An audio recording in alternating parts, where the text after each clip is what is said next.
Joining me today is Jesse Carroll. Jesse is an in-demand actor, voiceover actor with over 500 voiceover credits. He's here today to talk about his amazing career and how he maintains a healthy lifestyle. Welcome, Jesse. Hi. Oh my How are you, goodness. Christine? When I was reading the intro or introducing you with over 500 voiceover credits, I already Yeah. know how much work that takes, but I gather it is a lot of voiceover acting and doing it successfully. Yeah, it takes a lot. I mean, I didn't start that long ago, actually. It was about 5 years ago. And as soon as I started doing it, I took to like a duck to water and just started working like right away, just put in a lot of effort. And I was doing a lot of auditions and trying to get clients and working at it like 6 hours a day, 7 hours a day, and then just pretty much turning it into all day thing. Yeah, I've been lucky. Yes, well, no, a lot of hard work, I would say, but you're an in-demand voiceover actor, but I understand you started as a stand-up comedian and you were in Australia. So Yeah. yeah, tell us about that. Okay, so I originally this is back in 2007. I got started as an actor in Vancouver, but there wasn't really any streaming services existing like there are now. And I found myself working in a bar above Yuck Yuck's comedy club. And there were some stand-up comedians that were sitting in my bar, and they're like, "Listen, if you want to try comedy, just go downstairs and show up like on a Tuesday and do it." So I did, and I had a bunch of friends with me, and it was my birthday. And they weren't going to put me on at first. They were like, "Listen, you got to schedule this way ahead of time." And they're like, "Do you even have a set?" I'm like, "Yeah." And I got 20 friends with me. They're like, "Okay, go on stage. But listen, it's probably not going to go well. Just letting you know, it's really hard." And I went on stage and I killed it. Oh my and goodness. then I bombed like the next 10 times after that, but I kept at it. And I turned it into a career for 10 years and toured across New Zealand and Australia and did the Melbourne International, they call it Melbourne International Comedy Festival in 2015 and 2016. And then I kind of fell out of love with it and wanted to get back into acting. And I moved back to Vancouver, got an agent, got into acting and started booking left, right, and center, and been lucky since. Yeah. Yes, for voiceover acting, you do like voices like serious voices, comedian, animated rather, but how do you get into character? You are an actor as well, a voiceover actor, and you do everything as a entertainer, but tell us about what is voiceover acting and how different is it from being an actual actor in TV and film? Actually, it's made me a better actor because the way that voiceover happens these days, it's not like the old school where you have to put on a big bravado voice or do a bunch of different characters. They want to know you as a person. They want to hear your voice being authentic. They don't want any of the stuff put on it. So I've actually made a living just speaking how I normally do. Of course, sometimes you got to jazz it up a little bit for certain clients. And like when I work on Backroad Truckers, they kind of have like a rock and roll kind of theme to it. It's a bunch of gritty truckers. So, I kind of put a gruff kind of voice on. But most of the time, I'm just talking as myself and trying to be authentic as I can be. Canada's remote interior is home to a different breed of trucker. Hot-shotting vital cargo to impossible locations. Keeping remote businesses running. Making their living on the back roads. I love it. I love it. Backroad trucks. Your voice it makes the whole, it takes a team, but your voice is very distinctive and it's authentic, as you said. But are there any funny moments that you were doing like an audition and it was so funny, or just something that you didn't think you could do? Yeah, probably Backroad Truckers. When I got the audition for that, it was a lot. It wasn't just, you had to pretty much voice the entire pilot episode. And as I was doing it, I wasn't sure how it was going to go, because I'm not it was kind of read like a monster truck voice and I can't really do one. But I was like, you know what? I kind of got like a little bit of rock and roll in my voice. So I just leaned into it and I thought it went okay. And then they called me back and asked me to go into studio to record it. And I've never done that in voiceover before. And I had to look at the words on the screen and time it to the picture and hear the beeps and say it at the right time. And like the job was on the line at this point. And I nailed it. And they ended up using the audition for the opening of the show. So like when you watch Backroad Truckers and it starts off with Canada's remote interior, that's my audition. So, But but how do you maintain your stamina? I mean, to be successful as you are, you work out. I understand you run. Does that yeah. help? Yeah, 100%. It actually, it helps, especially with the mental aspect of it. Because in acting and voiceover, there's a lot of ups and downs. You audition a lot and don't hear anything back. Or sometimes you're told you get the job and then the last minute you don't get it. So you have to be really mentally like strong. And I find that running, it really helps clear up your head. Working out, lifting weights. I actually, as you know, I got into barefoot running a number of years ago. And after a book called Born to Run, are you familiar with it? Yes. I heard they were actually going to turn it into a movie, and they were going to get Matthew McConaughey. I was like, I want that role. But I was interested in it because I'm a big guy. I'm 6'3" and 200 pounds. So running, and I wanted to do long distance running. It's kind of can take a toll on your knees if you don't know how to do it properly. And I really connected with in the book how he talked about having similar problems, the author, in the beginning of it, where he had bad knees and ankles and he was told that he shouldn't run. And then he found his way into the world of barefoot running, and it completely fixed his problem. And I started doing that. And I found myself running distances I could never run before. I never got to ultra marathon status, but I was running up to like, I don't know, 16, 17K a few times a week. Yeah. That is great. And like right now you're in New York, right? Because you go from Vancouver to New York. And yeah.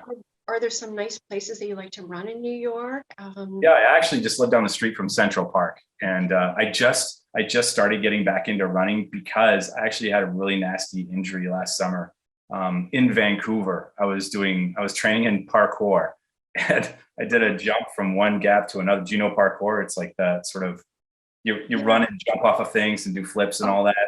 Yeah. So I ran up a wall and tried to clear this gap. And then I heard this loud pop, like a snap. And I landed fine. And I was like, oh, what happened? And it turns out my calf muscle tore away completely from my bone. That's what the snap was. Luckily, it wasn't all the way. So I didn't need surgery, but I was told that, it's going to be a long time before I could run.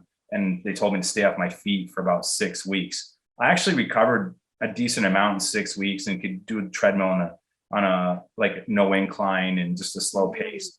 But I've just recently started testing it, especially with barefoot running, because it puts a lot of, you have to have really strong calf muscles and take it a little bit by little bit. Yeah. So barefoot running is, it's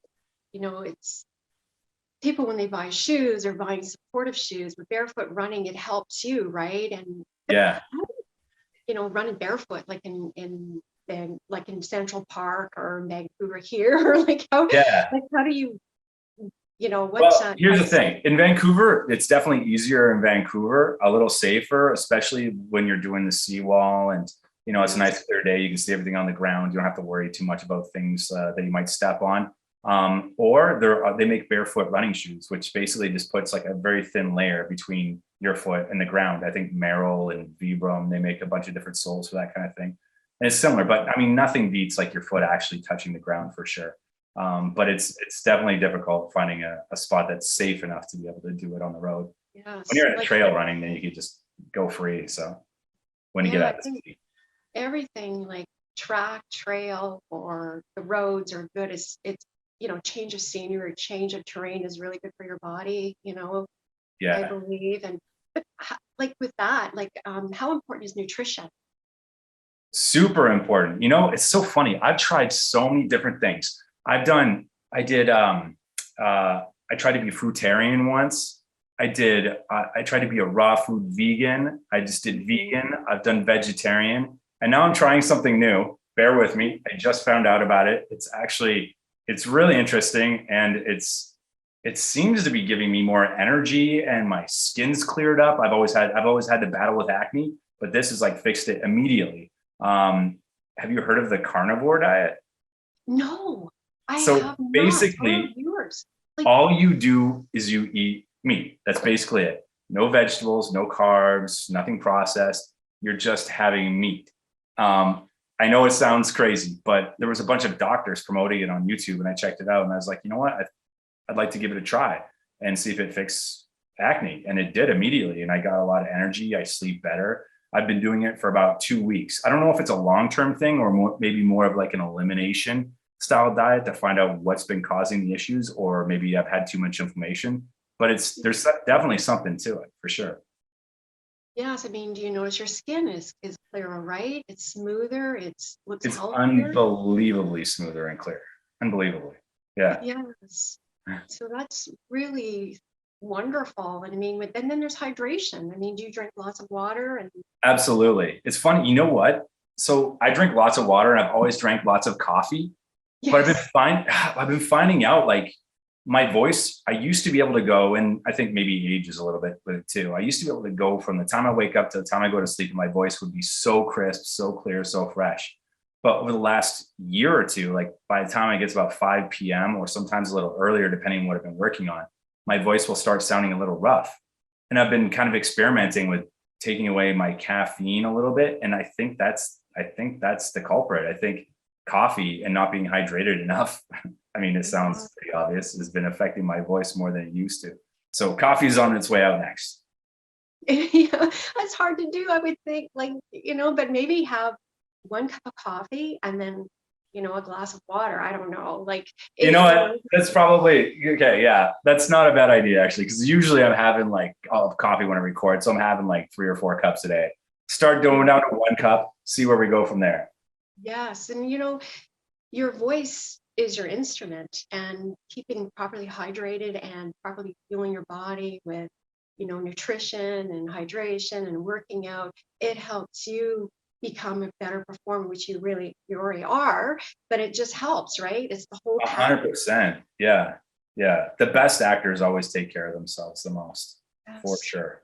Being fit and mind and body. And I think when you're barefoot running, it helps your mental health as well.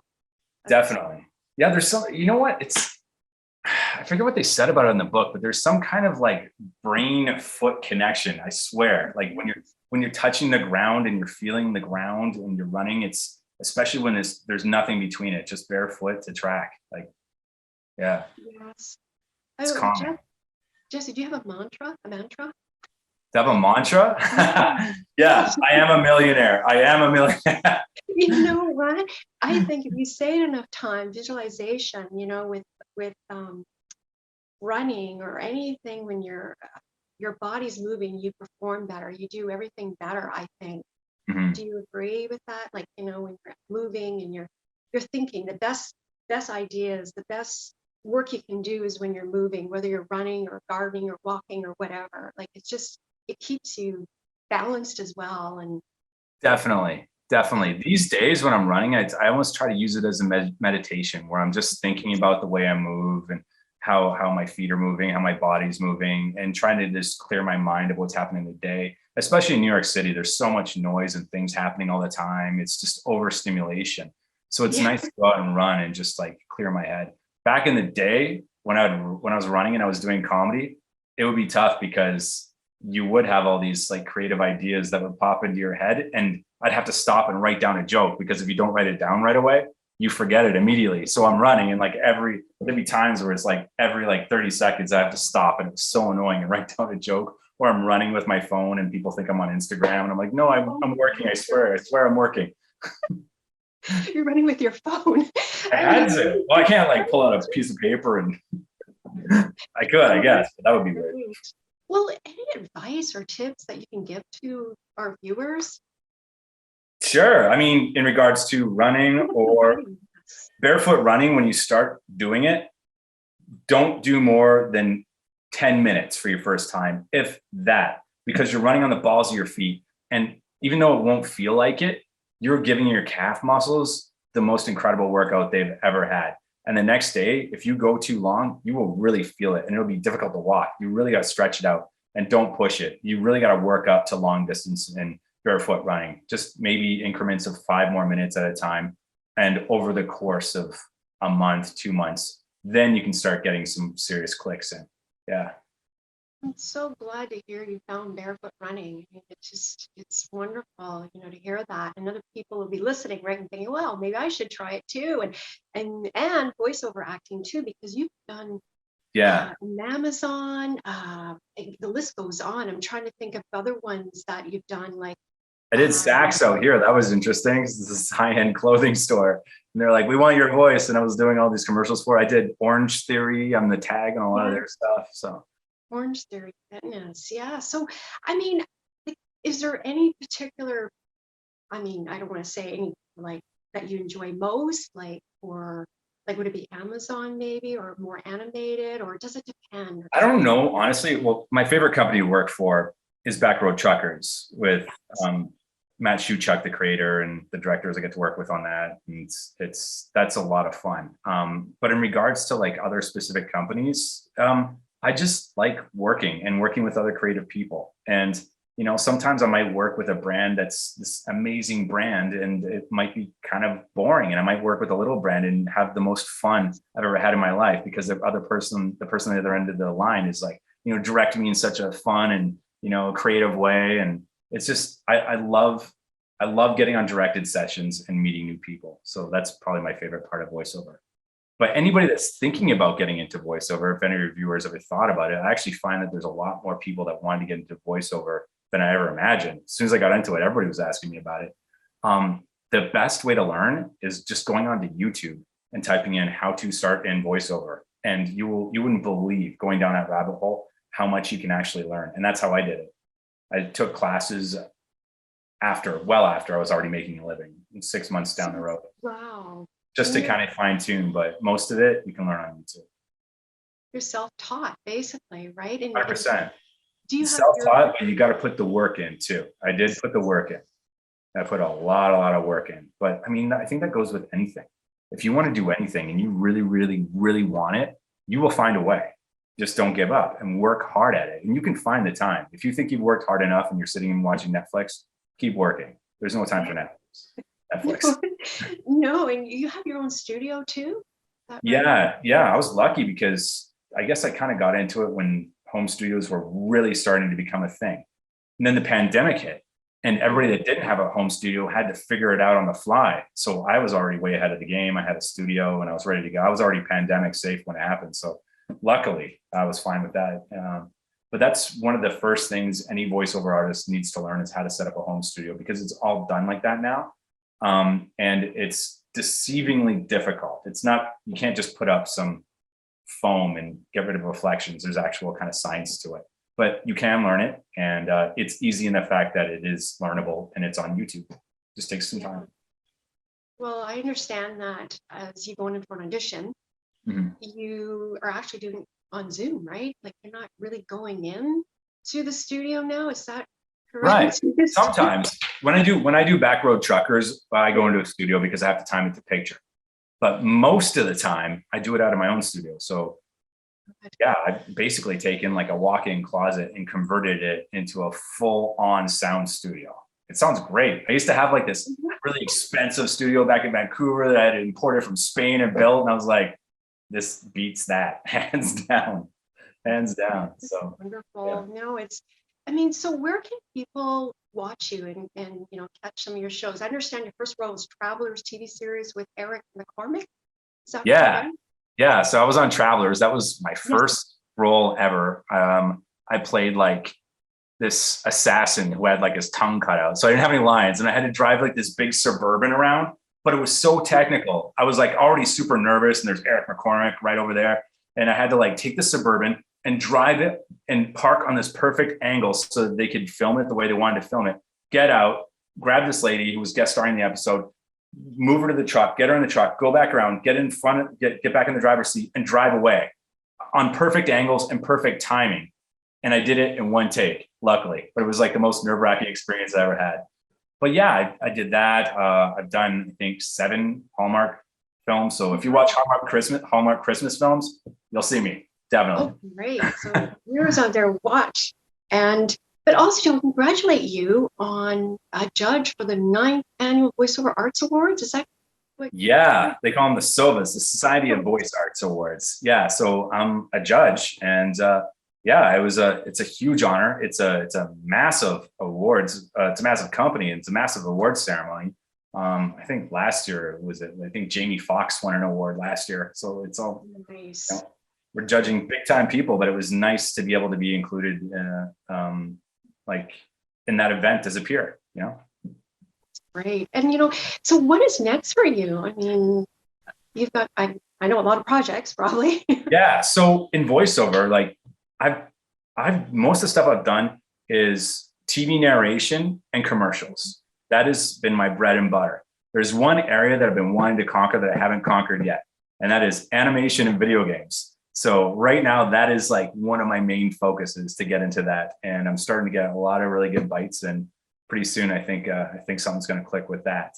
And also getting more into the American market in terms of like film and TV. And I've moved down to New York, and we're going to try and make it happen down here. So yeah. You will. And Thanks. there's also, you will, Jesse. And then there's Plains of Snow and other like Hallmark movies. People can check you out. Yeah, so Plains of Snow it's a pilot that I did back in Vancouver with some really cool people. Brady Dial was the writer and director. Nathan Easterbrook is the producer, and I worked with Alex Panovic, who's in like everything, Hawkeye, and He's everywhere. He's everywhere. And Chad Rook, and it's basically kind of like it's a cross between Lord of the Rings and Game of Thrones, but grittier. It takes place in a fantasy world where this evil group called the Guild peddles this stuff called haze, which is a highly addictive substance where they're trying to like take over the world. And I play Dryak, who is the partner to this wizard type character played by Chad Rook, named Shanks. And we're basically trying to rid the world of the Guild. And it's fun, like, swinging a sword, putting on a bow and arrow and all that kind of stuff. Oh my goodness. No, and if people want to reach out to you, where can they go, Jesse?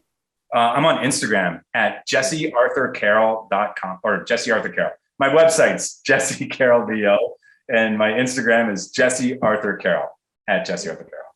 And we'll put that up there. So, cool. And anything else you'd like to add, Jesse?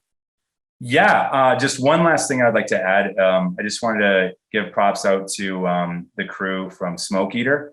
Smoke Eater is a short film that I did last summer in Vancouver, directed by Gloria Mercer and written by Hayden West. And it got into the New Hampshire Film Festival for short films, which is a qualifier for the Oscars for short films. So I went up there to go support last weekend and did the Q&A instead of them.